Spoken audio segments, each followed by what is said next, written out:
following is a high wind warning from the National Weather Service for the following county: Kent, Delaware. 1.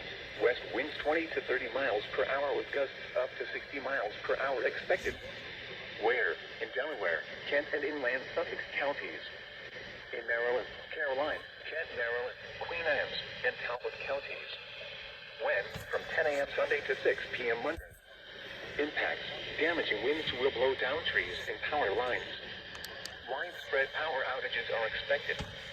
Travel will be difficult, especially for high-profile vehicles.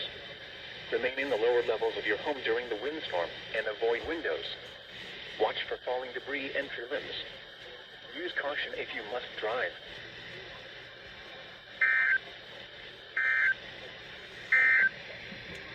The following